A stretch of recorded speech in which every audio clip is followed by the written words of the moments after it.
Hello, night owl. You came again. I'm glad you did. I hope life is treating you kindly, or at least gently enough for tonight. Whatever the day brought you, let's set it all aside for a while. The world can wait. Your worries can wait. Right now, it's just you, me, and a story. So, find a quiet place. Let your eyes grow heavy. Keep your screen aside and just listen. Tonight, we sail back through time to the age of sails and storms, of gold, rebellion, and freedom on the open sea. This is a story of pirates and empires, of the ones who defied kings and the kings who tried to rule the waves. Let the sound carry you there. Let the words become the tide. My story starts now. The sea has no memory, and yet it remembers everything. It stretches beyond the edge of sight, older than empires, older than names. Long before kings drew borders, before men carried flags or maps, there was only water and wind. The waves moved, without order, without command, whispering their own language to the moon. In those early centuries, no one ruled the sea.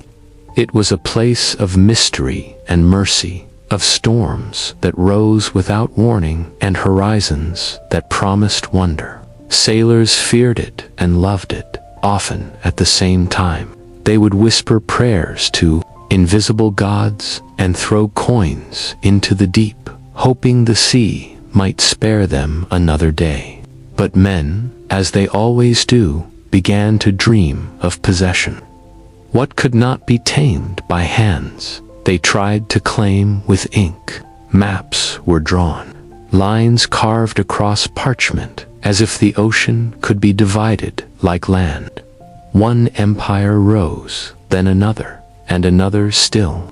They sent their ships, their soldiers, their ambitions, and they called it exploration.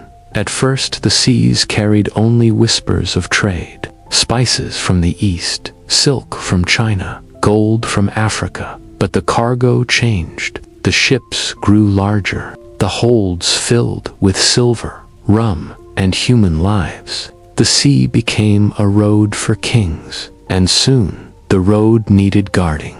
The United Kingdom, though not yet united in name, watched the water with hungry eyes.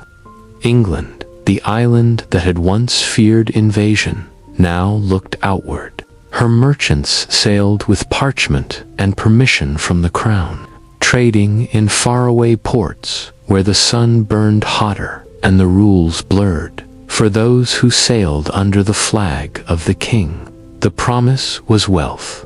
For those who didn't, it was death.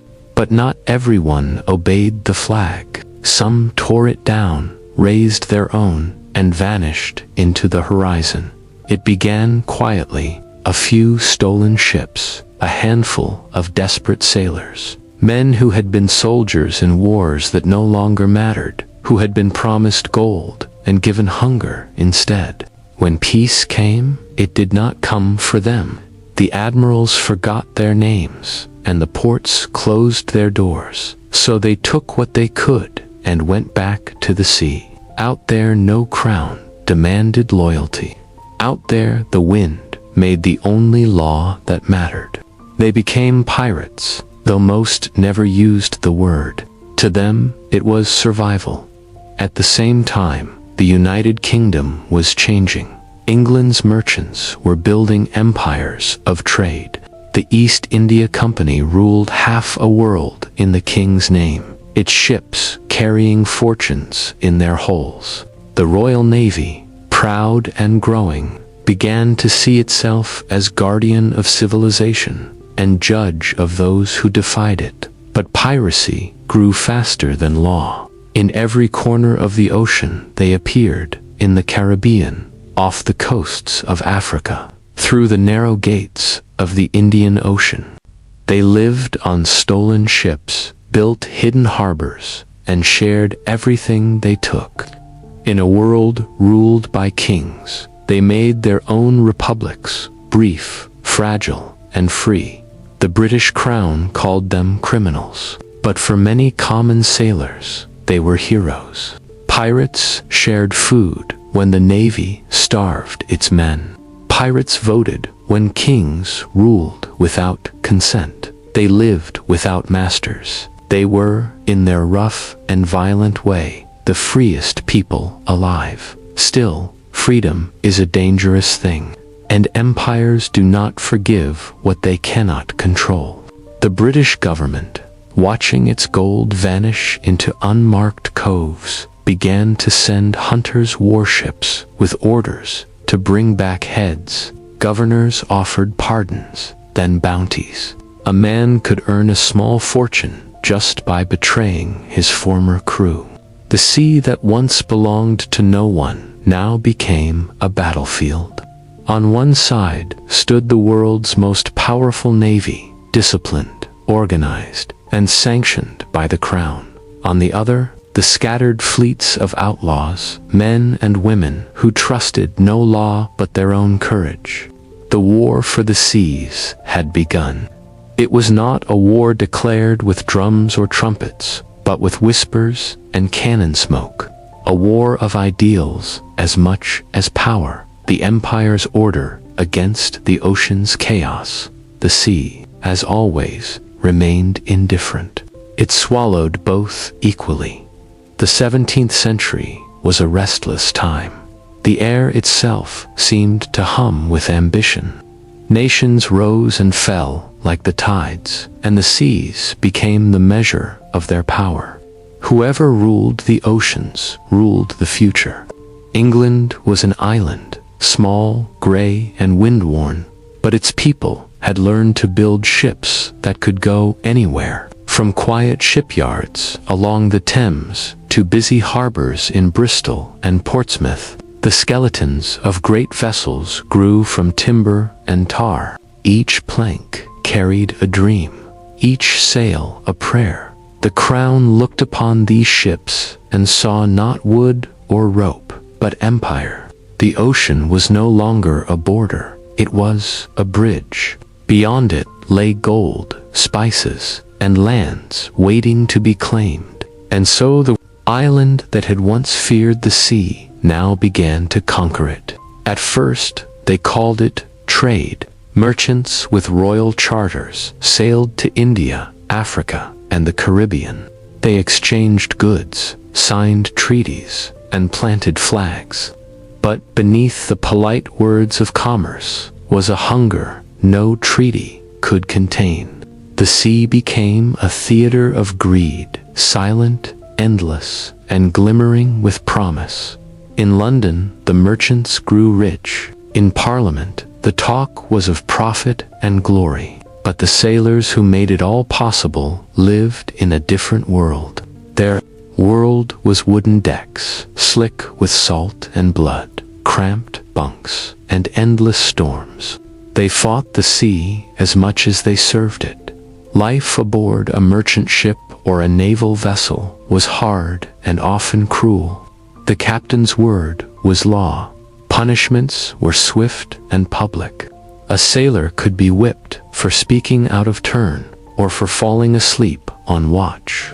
Food spoiled quickly, water turned foul, and death, by storm, sickness, or blade, was an old companion, and yet they sailed. For some, it was duty. For others, desperation. The promise of pay, the lure of travel, the hope of survival, all were enough to make a man take his chances with the sea. England's rivals, Spain, France, Portugal, the Dutch, were also fighting for control of the same waters. The oceans became a chessboard, the pieces made of wood and iron, the players cloaked in flags. Naval battles were fought not only for honor, but for treasure, for colonies, for the power to say the world is ours. In this era of constant conflict, a curious kind of sailor emerged. The privateer, neither navy nor pirate, he existed in the fog between law and lawlessness.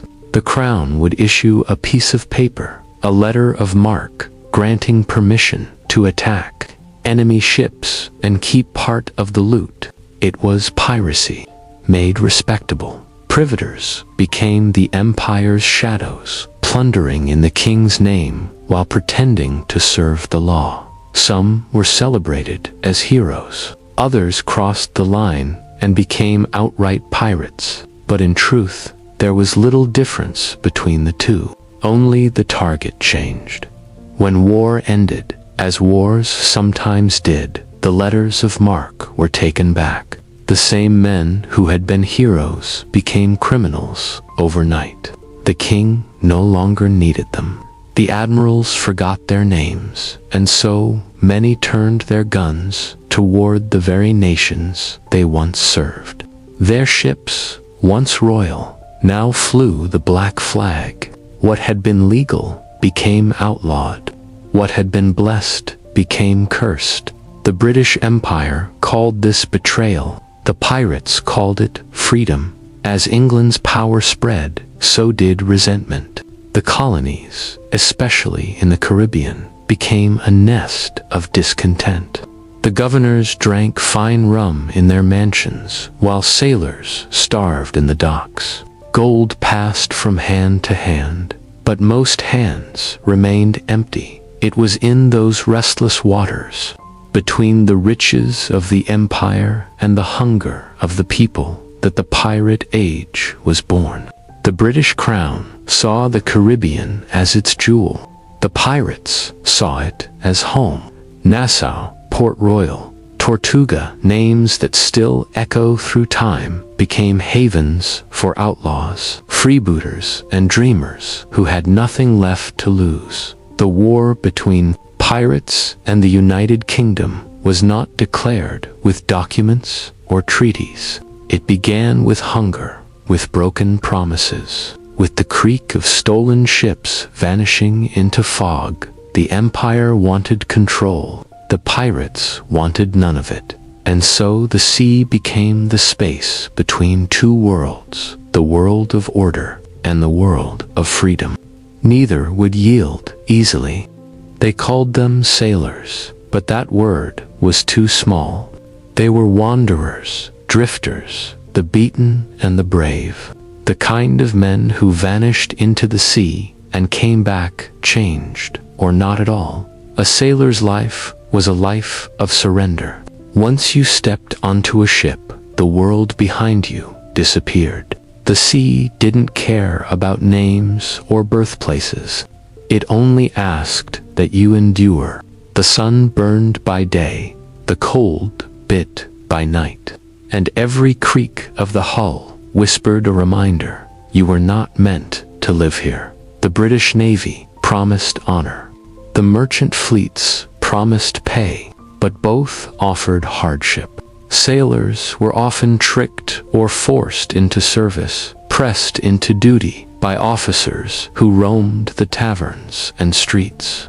One night you could be drinking ale by the fire. The next, you'd wake up in chains below deck, bound for the Indies, and if you were lucky, you survived the journey. Many didn't. The pay was meager, the punishments cruel.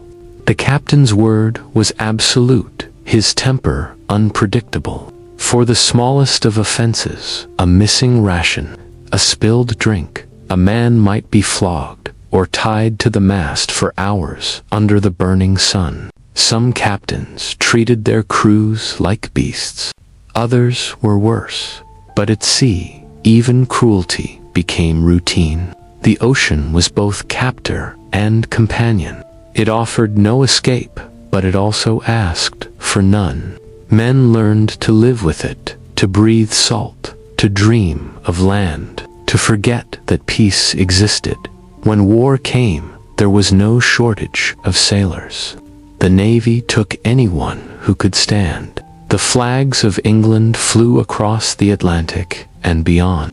Cannon fire thundered over the waves as ships clashed with Spain and France. For a while, it seemed the sea itself belonged to the crown. And then, peace returned. Or what passed for peace. The letters of marque were withdrawn. The privators were dismissed.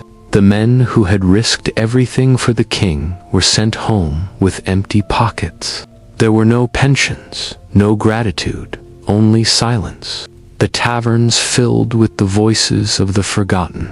Some went back to land and tried to live ordinary lives. But for many, the land was too small, the walls too close, the air too still. They had tasted a kind of freedom on the waves, rough, dangerous, but their own. Once you've known that, it's hard to kneel again. So they returned to the sea, not as servants of the crown, but as its enemies. They took ships, merchant, navy, or whatever floated, and renamed them. They painted over the old flags and raised their own, the black flag. Sometimes it carried a skull, sometimes an hourglass or crossed swords. Every mark meant the same thing. No kings, no masters. To the empire, they were thieves. To each other, they were equals. They called each other brothers, even if they weren't. Every man had a voice in decisions. They voted on captains, divided spoils equally, and punished unfairness swiftly. On a pirate ship, the cook had as much say as the helmsman. The only rule that mattered was respect. It was not paradise, far from it. The sea still took what it wanted. Storms destroyed ships, diseases spread fast, and death was a daily visitor. But for those who had lived under the whip of navy captains, piracy was a kind of democracy, a floating world where men who had been nobodies could be free, and there were women too, hidden behind borrowed names, disguised as men, or fearless enough to show their true faces. Some became legends, though history tried to forget them. But we will speak of them another time. For now, it was enough to know that the black flags multiplied, from the Caribbean to the African coast. From the Indian Ocean to the edge of the Americas, pirates began to haunt the sea. They struck at night, moving like ghosts between worlds. They took gold, rum, weapons, and food, but more than that, they took revenge. Every ship captured was a message to the empire. We have not forgotten the governors of British colonies begged for protection. The navy stretched itself thin, chasing shadows. The more ships they sent, the more pirates appeared. It was as if the sea itself had turned against the crown. But pirates, for all their courage, were not united. Each ship was its own kingdom, loyal only to its crew. The sea gave them freedom, but it also kept them divided. And an empire, patient and calculating, knows how to wait. The British understood what the pirates did not, that freedom without order cannot last. Still, for a brief and shining moment, it seemed as if the ocean belonged to no king. The pirates ruled in the gaps between nations, and in those gaps, a legend was born of black sails against red sunsets, of laughter echoing across the waves, of men who lived faster than time. They were the forgotten sailors, the empire's unwanted children. And though history would paint them as villains, the truth was simpler. They were free. By the early 1700s, the seas had become a stage of chaos and wonder. The flags of empires fluttered across every horizon, yet beneath them, another kind of world was taking shape. This was the golden age of piracy, a time when the ocean belonged, not to kings, but to those bold enough to seize it. The Caribbean, with its turquoise waters and endless coves, was its beating heart. The British called it the West Indies, a paradise of sugar and spice. But for those who lived and bled upon its waves, It was something else entirely, a land of broken promises and endless opportunity. From the docks of Jamaica to the hidden harbors of Nassau, the air was thick with the scent of rum, salt, and rebellion. Ships came and went under 100 flags, and every sailor had a story to tell of riches found, of captains betrayed, of freedom tasted and lost. The pirates had no single king, no capital, no empire carved in stone. Their nations were made of wind and water. Their laws were written in salt. Yet, for a brief moment, they built something extraordinary, a brotherhood of outcasts. They came from everywhere. Some were English, some French, some Dutch or Spanish. Others were Africans, freed or escaped from slavery, who found new life beneath the black flag. On a pirate ship, a man's past mattered little. What counted was courage and loyalty when the cannons roared. The pirates built a world that the empires could not imagine, one where power was shared, where votes were cast on the open deck, where even the captain could be overthrown if he lost the trust of his crew. They called it the Articles, a code of conduct, rough but fair. A pirate could keep what he earned, speak when he wished, and fight only when he chose. No king, no admiral, no governor could offer such things. The black flag, feared by all, was their symbol of equality. To the empires, it meant terror. To the sailors who flew it, it meant freedom. In Nassau, the British once saw only a small settlement, a forgotten outpost of sand and palms. But by the early 1700s, it had transformed into something else. A pirate republic, ships from every corner of the Atlantic anchored in its shallow bay. The taverns never closed, the rum never stopped flowing, and the talk was always of the next prize. There were no governors here, no tacksmen, no soldiers in red coats, only sailors and dreamers, thieves and poets, living on their own terms. It was in places like Nassau that men like Benjamin Hornigold and Charles Vane began to carve their names into history. They were not kings, but they ruled with the respect of those who followed them. For every captured ship, they raised another toast, and for every fallen friend, another black flag was sown. Then came Edward Teach. The world would remember him as Blackbeard. He was not the first pirate, nor the last, but he became the symbol of all of them, tall, fierce, with slow-burning eyes and a beard thick as a storm cloud. They said he tied slow-burning fuses into his hair and lit them before battle so that his face would glow with smoke and fire. Some say it was a trick.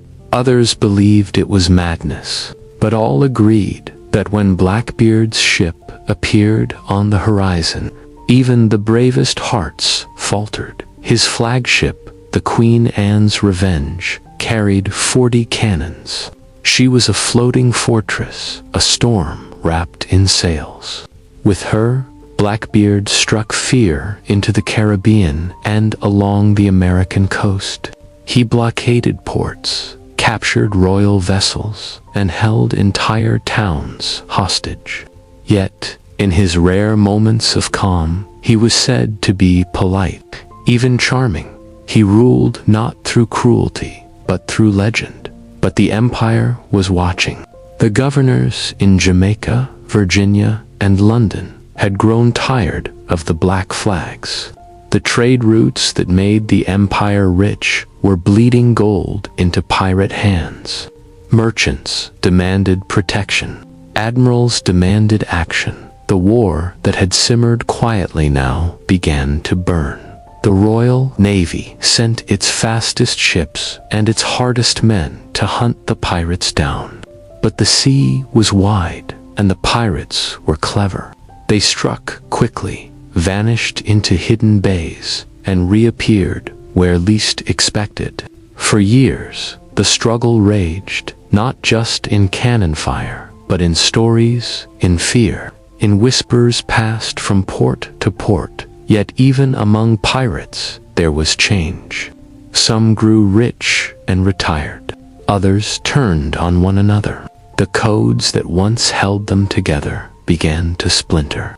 Greed, the same force that had built empires, began to poison their freedom. Nassau, once the dream of a free world, began to fall. The British sent a man named Woodes Rogers, a former privateer, once a pirate himself, to reclaim it. He arrived with warships, soldiers, and something more dangerous than cannon: forgiveness, the king's pardon. He called it. Every pirate who surrendered by a certain date would be spared the noose and allowed to live as a free man. Those who refused would be hunted without mercy. The offer spread like wildfire. Some accepted, weary of running. Others spat on the idea. Freedom, they said, could not be bought with mercy from a king. The sun rose over the Atlantic like a slow-burning ember, gilding the waves in gold. For years, the black flags had ruled this sea. Now, the empire was coming to take it back. The British crown had grown tired of shadows, tired of watching its gold vanish into pirate hands, tired of hearing merchant captains whisper of terror on the waves. The Caribbean had become a wound in the empire's pride, a place where the king's word meant nothing. So London answered the challenge. The Admiralty dispatched its finest officers, men hardened by war, men who believed in order and obedience above all else. They brought with them warships, frigates built for pursuit, bristling with cannon, manned by disciplined crews. The Phoenix, the Scarborough ships made not for trade, but for justice, or what the empire called justice. The orders were clear: hunt down the pirates, destroy their bases, and reclaim the seas for the crown. At first, the pirates laughed. They had faced warships before. They knew how to vanish into the fog, how to lure a heavier ship onto reefs, how to strike at night and disappear by dawn. The ocean was their home. The Navy was just visiting, but the British had changed their tactics. No longer did they sail blindly through the islands. They gathered intelligence from merchants, from captured sailors, even from pardoned pirates. They learned the secret routes, the hidden coves, the places where ships like Queen Anne's Revenge once rested. And they learned the truth, that pirates were not united. The governors used this weakness well. They offered gold to informers, safety to deserters, and power to those willing to betray their brothers.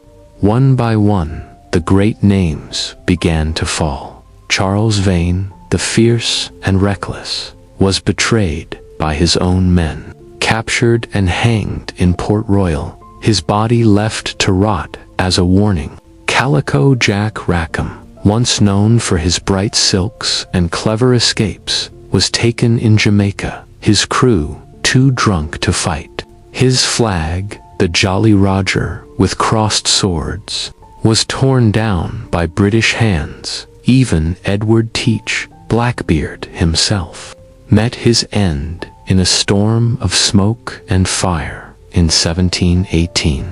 Off the coast of North Carolina, a Royal Navy lieutenant named Robert Maynard set a trap.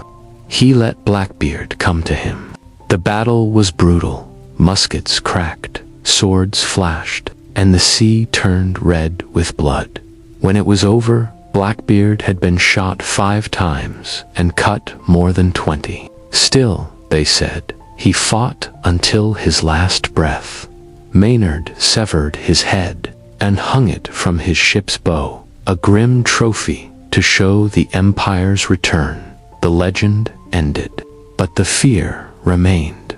The death of Blackbeard sent ripples through every tavern, every port, every hidden cove. Some pirates cursed his name, others swore revenge, but all understood what it meant. The age of freedom was ending. Governor Woodes Rogers pressed his advantage. From his seat in Nassau, he declared the pirate republic finished. Those who accepted the king's pardon were allowed to live. Those who refused were hunted down, their ships burned, their names erased. Nassau changed. The laughter faded from its taverns. The songs of rebellion turned to whispers. British soldiers patrolled its streets, their red coats gleaming in the tropical sun. Still, not all pirates surrendered. A few ships held out in distant waters, the Indian Ocean, the coast of Madagascar, the South China Sea. They became ghosts, whispers on the trade winds, reminders that rebellion never truly dies. But in the Caribbean, the Empire had won. For the first time in years, merchant ships sailed without fear. The trade routes reopened. Sugar and gold flowed back into British hands. The governors wrote home to London, boasting of victory. The Crown called it a triumph, but beneath the calm surface, the sea remembered. For the pirates had left behind something that could not be erased by muskets or nooses. An idea.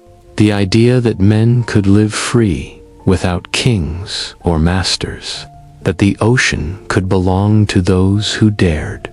The British ships sailed proudly now, their flags high, their cannons polished.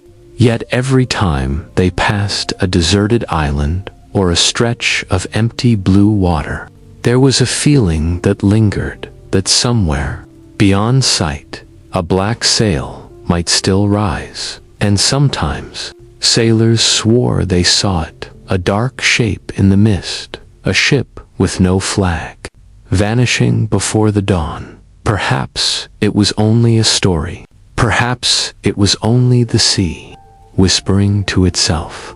But legends have a way of surviving what history forgets.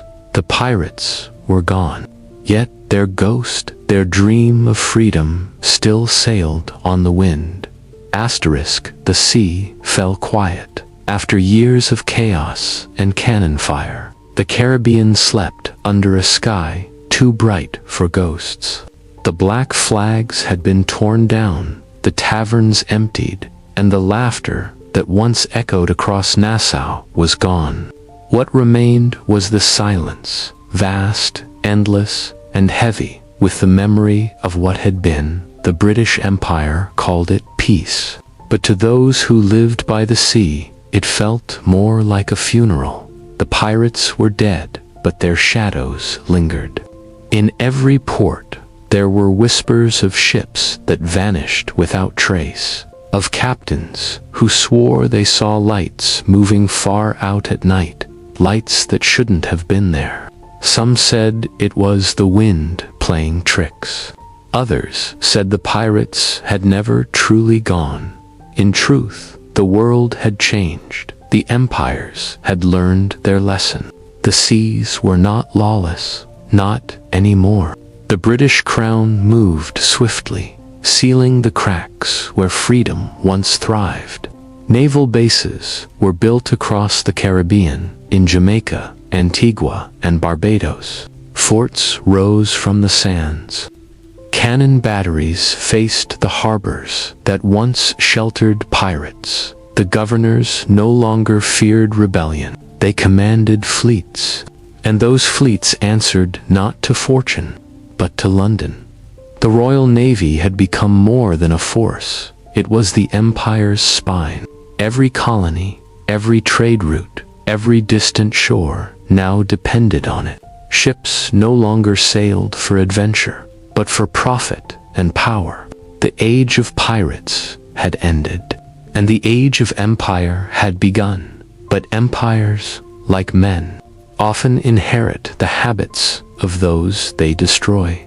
The Navy had studied the pirates, their speed, their cunning, their freedom, and in a quiet irony, the same empire that had hanged them began to borrow from them fast.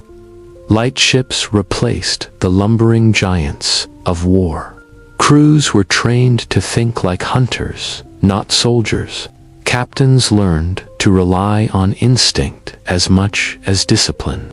They mapped the hidden channels once known only to smugglers and raiders, and slowly, the techniques of the outlaw became the doctrines of the empire. Where pirates once struck for gold, the British now struck for nations.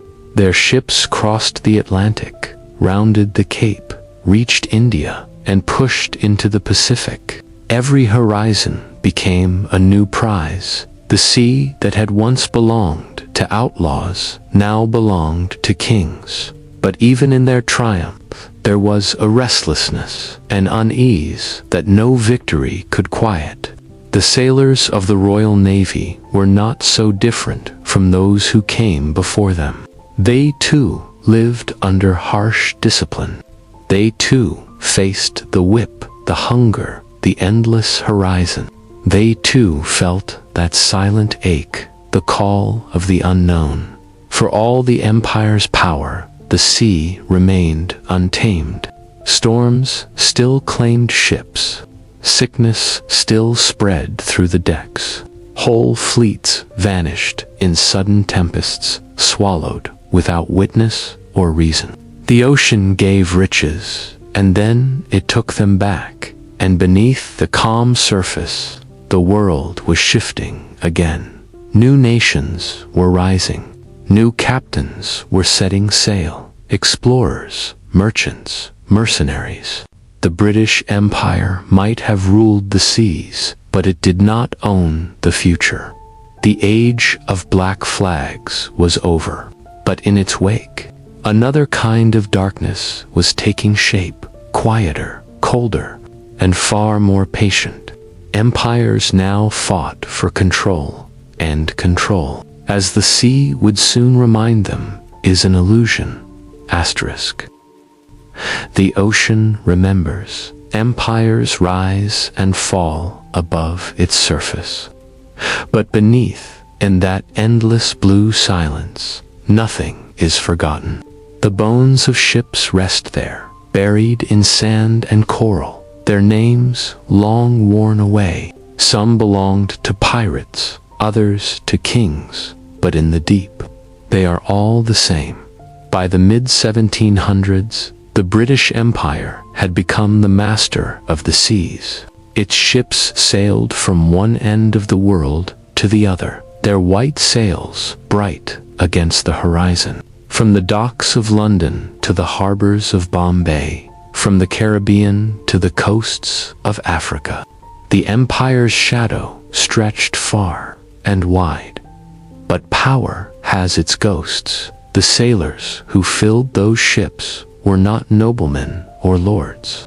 They were farmers' sons, dockside beggars, orphaned children, and men who had fled the gallows. For many, the Navy was a second chance, or a slower death. They labored for years in wooden prisons that floated endlessly between ports, chained not by iron, but by duty. The empire called it service. The men called it survival, and in their songs, the rough sea shanties that echoed through the decks, there was something familiar. The same defiance, the same hunger for freedom that had once burned in the hearts of pirates. The Navy may have crushed rebellion, but it could not crush spirit in the dead of night. When the officers slept and the stars watched silently from above, sailors whispered old names: Teach, Vane Rackham, ghosts of men who had refused to kneel. Their stories passed from mouth to mouth like contraband, told in low voices, as if the mere act of remembering them was an act of defiance. It was said that the sea still favored the bold, that fortune still followed those who dared. And sometimes, when a navy ship vanished without a trace, sailors would nod quietly to themselves and say, "The old ones took her back." The truth, of course, was simpler. The sea was no man's friend. Even as Britain's fleets grew, the ocean kept its price. Ships went down in storms, caught fire in battle, or rotted away in distant ports. Men were lost by the thousands, their graves unmarked, their stories untold. But from that suffering, something powerful emerged. The Royal Navy became more than a weapon. It became a system. Every ship, every man, every gun was part of a living machine that never stopped moving. From the Admiralty in London came orders that could shape entire continents. The Navy became the arm of empire, exploring, trading, conquering. Yet, wherever those ships went, the same pattern followed: discovery, domination, decay. On the coasts of Africa, they built forts for the slave trade, human lives sold to feed an empire's greed. In the Indian Ocean, they clashed with Arab traders and local kings. In the Pacific, they mapped islands untouched for centuries, claiming them in the name of a monarch who would never see them. The sea was vast, but not infinite. Every journey, every conquest brought Britain closer to the edges of the world and to the edges of its own ambition. And still, in quiet moments, the ocean whispered. It whispered to the men who stood watch. It whispered through the creak of the hull and the sigh of the wind in the rigging. It whispered of freedom, the same freedom the pirates once knew, the same freedom the empire had tried to erase. Some say that was why the sailors drank so heavily, not just to forget the lash, or the hunger, or the endless gray horizon, but to silence that whisper, the call of the sea that said, "You could be more than this." For every empire that commands the ocean, there comes a moment when the ocean speaks back, and when it does, it speaks with storms. The ghosts of the empire did not wear chains or uniforms. They were the waves themselves, restless, ungoverned, eternal. The British Empire might have believed it ruled the seas, but the truth, the sea always kept for itself. By the late 1700s, the sea was no longer wild. It had been charted, mapped, measured, and divided. The great blue unknown was now a network of routes and orders, lines of trade and power stretching around the world. At its heart stood the British Empire, vast, relentless, and organized with the precision of a clock. Every port, every fleet, every ship had its place.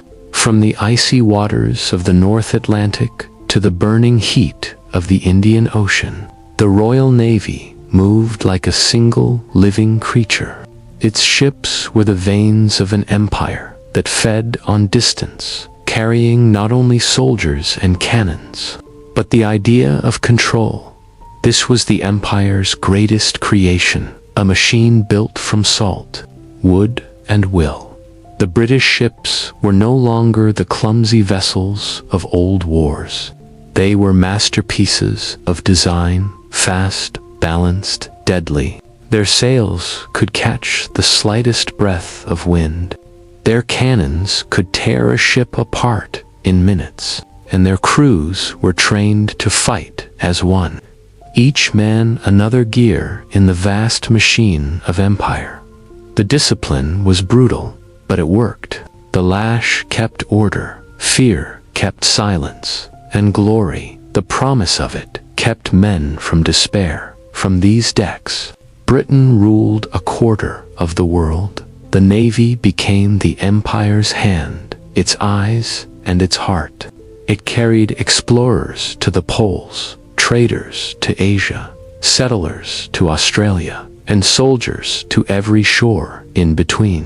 Wherever a British ship dropped anchor, the red flag followed, and behind every flag came the same story: a fort, a colony, a law written in a foreign tongue. The sea that had once given freedom now gave empire, but even the strongest machine depends on those who keep it running.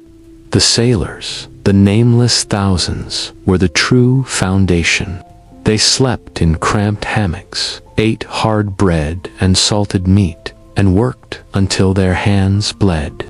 They patched sails in storms, fought in battles that lasted for days, and buried their friends at sea. They lived short, hard lives, yet they built an empire that seemed eternal. In the ports, the British presence was everywhere.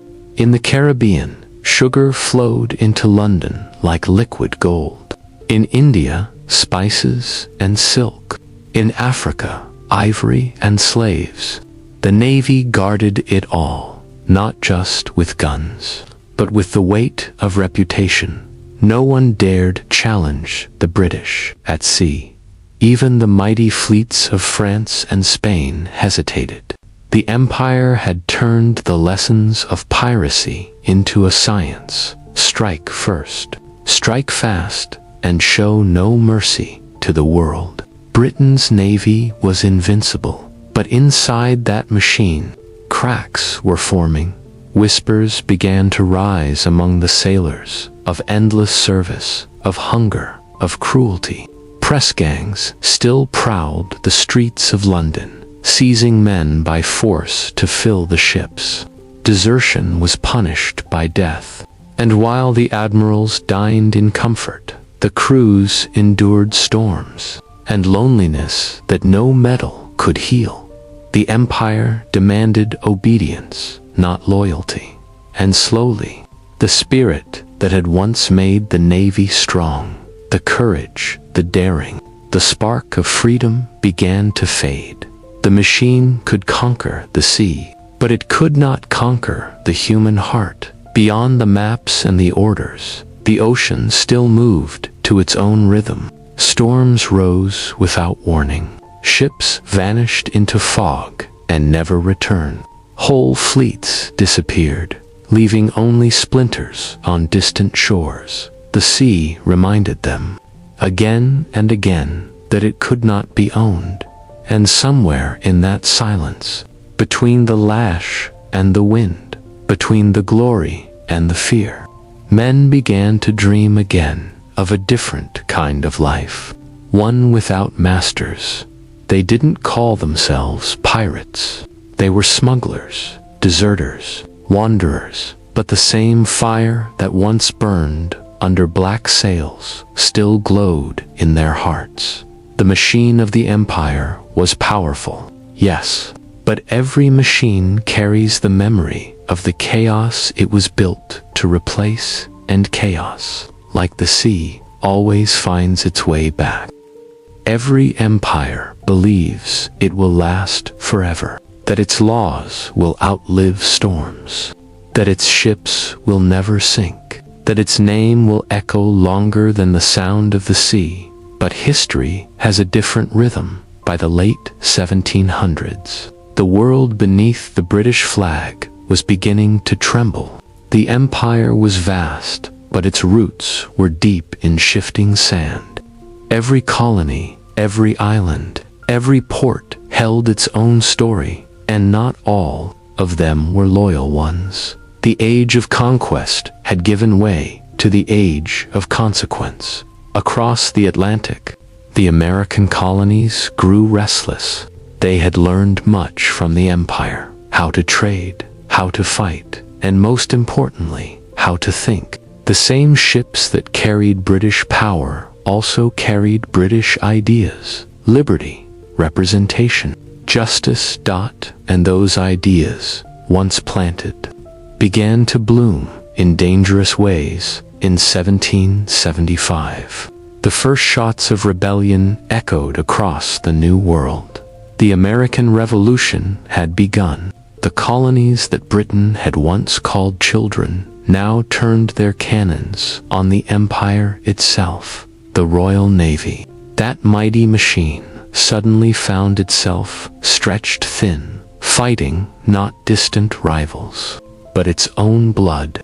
The seas that had carried wealth and dominance now carried war and doubt.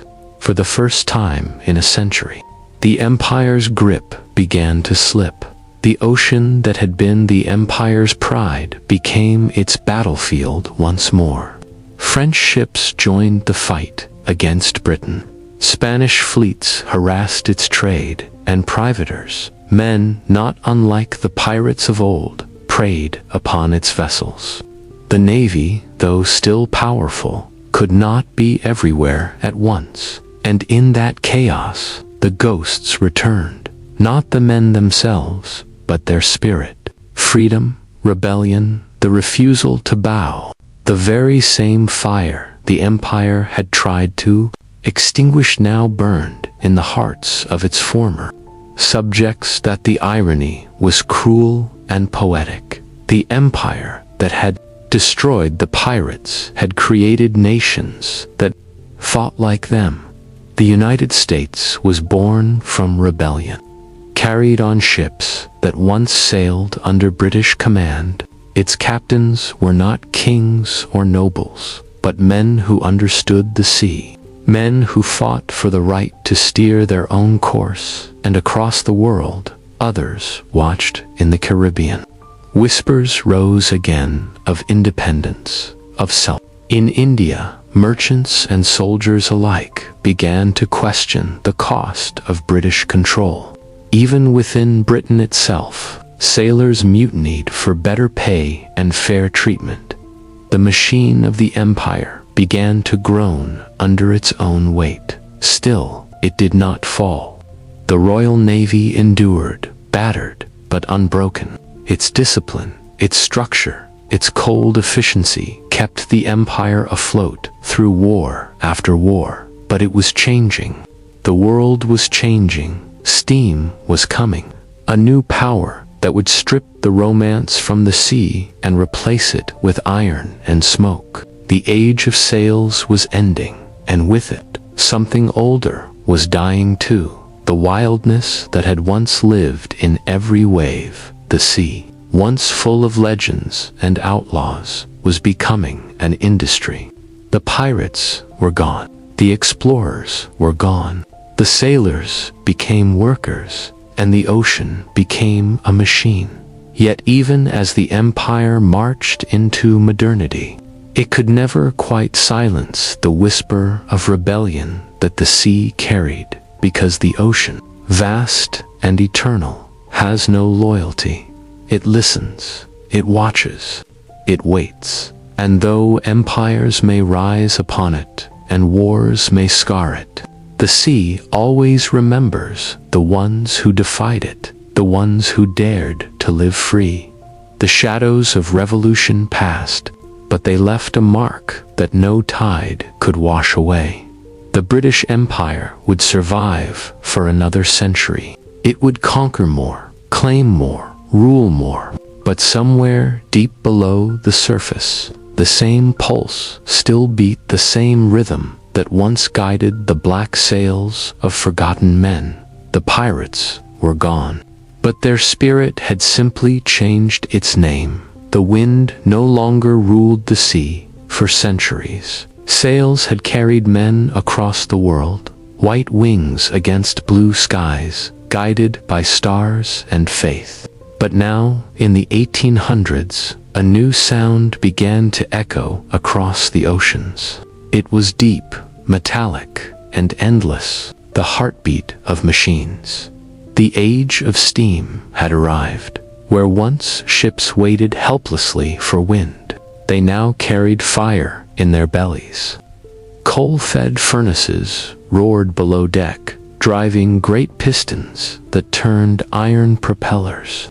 The old rhythm of the waves, the creak of timber and the sigh of canvas was drowned beneath the thrum of engines. The British Empire embraced it eagerly. Steam was order. Steam was control. It made the unpredictable predictable, the wild obedient. A steamship did not bow to weather or tide. It carved its own path, straight and certain, through storm and calm alike. The sea, once the empire's greatest challenge, was finally being tamed. Iron replaced wood. Guns grew larger, more precise. Armor plating wrapped the ships in cold strength.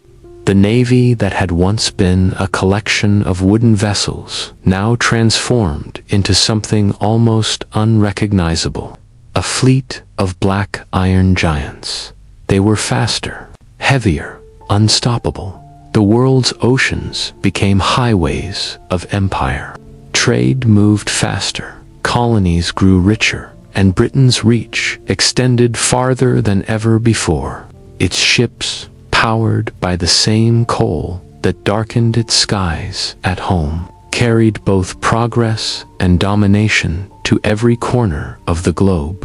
London called it a new age of civilization. Others called it something else, the age of machines. The sailors of this new navy were different too.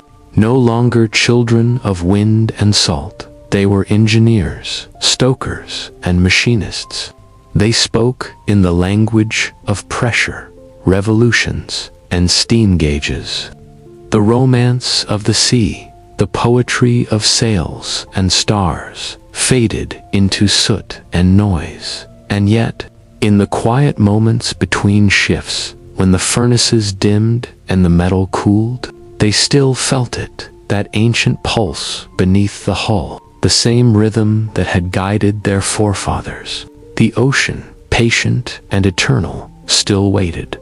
The empire grew stronger, but also hungrier.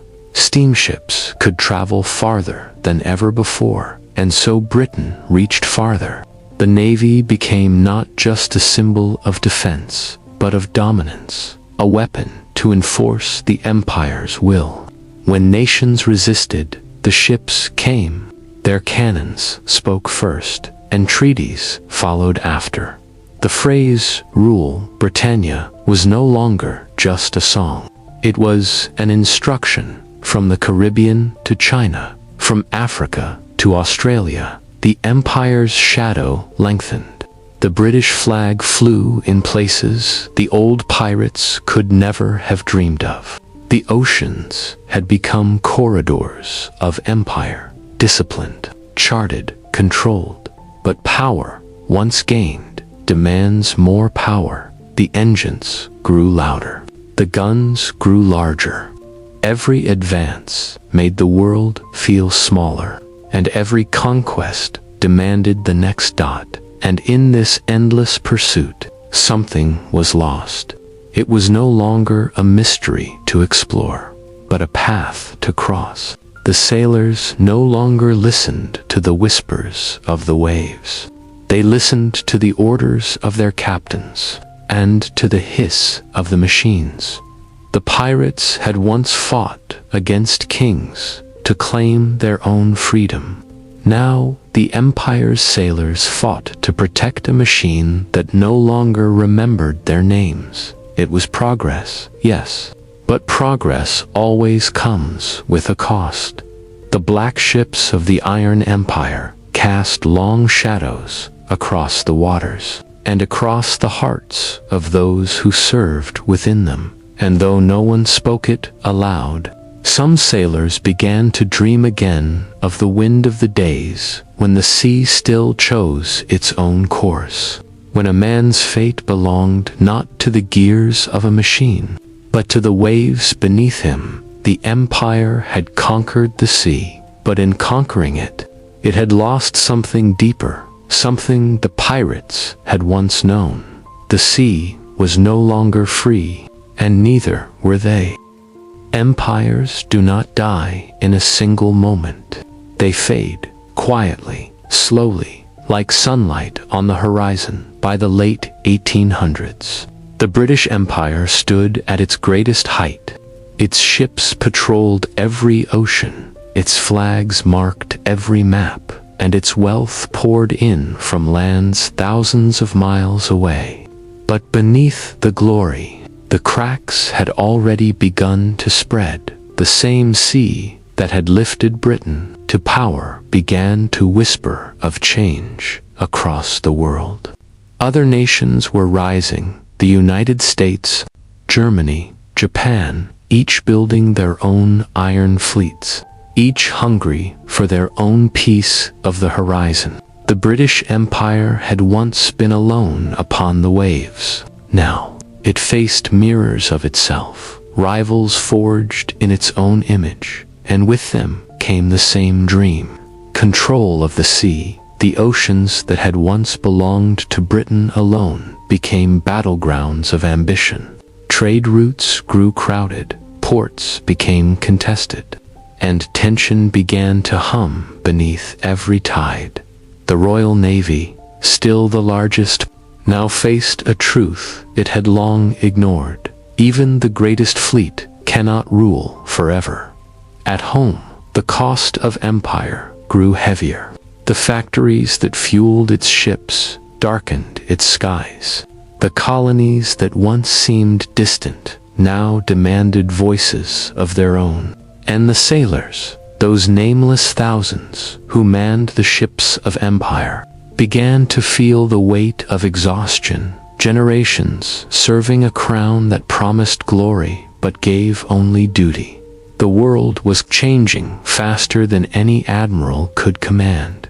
The telegraph, the steam engine, the rifle, the press, these were the new winds of the world, blowing harder than any gale. Information moved faster than ships. Ideas spread faster than armies. And among those ideas was one the empire could not contain: freedom. The colonies began to stir. India, Ireland, the Caribbean, Africa, everywhere, the red flag flew. It now met the question that empires fear most. Why? Why obey a distant power? Why serve an empire that took more than it gave? Why bleed for a king who would never know your name? The Royal Navy watched, powerless, as the world it had helped build began to fracture. Its cannons could silence enemies, but not ideas. Its ships could rule oceans, but not hearts. And in the quiet between wars, the sailors once again began to dream. Some dreamed of home. Others of the old ways, of wind and wood, of freedom on open water. They were not pirates, not rebels, just men who felt the pulse of the sea more strongly than the pull of the empire. For centuries, Britain had called the sea its servant. Now, the sea was beginning to remember that it had never served anyone. And as the world entered the 20th century, the age of empires began to drift toward twilight. In the beginning, there was only the sea. Before the flags, before the empires, before the songs of kings, there was water, endless and free. It was not ruled, not mapped, not named. It was the world's oldest god, moving to rhythms older than time. And then came men. They built ships to cross it, to conquer it, to draw lines upon its shifting face. They called themselves explorers, traders, soldiers, pirates. Different names, same desire to hold what cannot be held. For a while, they succeeded. The pirates rose first, chasing freedom in the chaos of the waves. They lived wild and brief, their dreams written in smoke and salt. Then came the empire, the machine that learned from their fire and turned it into order. Britain built its navy, its colonies, its rule. A vast web stretched across the waters of the world. It was magnificent, terrible, inevitable. For centuries, the empire's ships darkened the horizon. They carried war, trade, and empire alike. They reshaped the planet, bound the oceans to their will, and believed themselves masters of the tide. But no empire truly rules the sea. They only borrow it for a while. The pirates were crushed, the winds were tamed, and iron replaced wood. Yet beneath it all, the ocean waited. It listened. It remembered. When the empires turned upon each other, it opened its arms again, not as a path, but as a grave.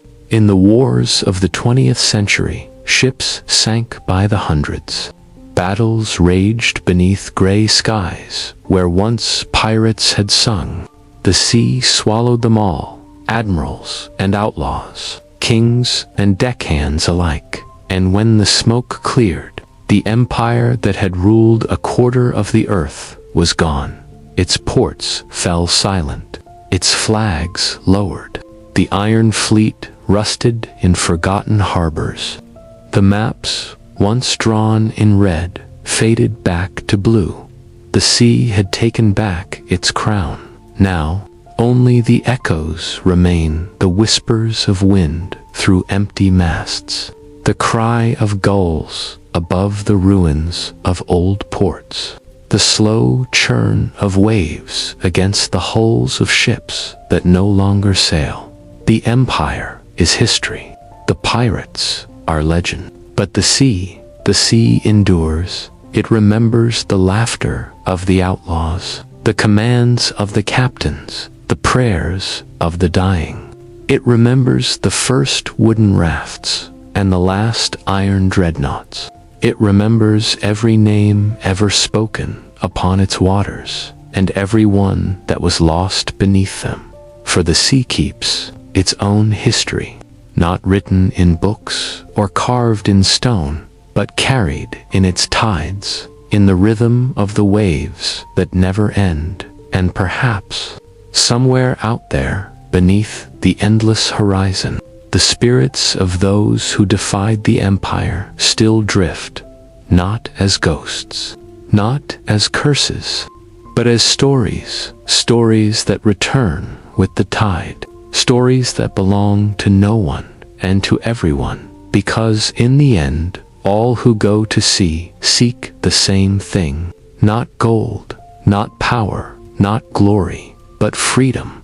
And though the empires have fallen, and the pirates have vanished, and the world has grown quiet, the ocean still waits, still calling, still remembering. And if you listen, in the deep hours of the night, when the wind moves softly through the dark, you can still hear it, the sea, telling the old stories.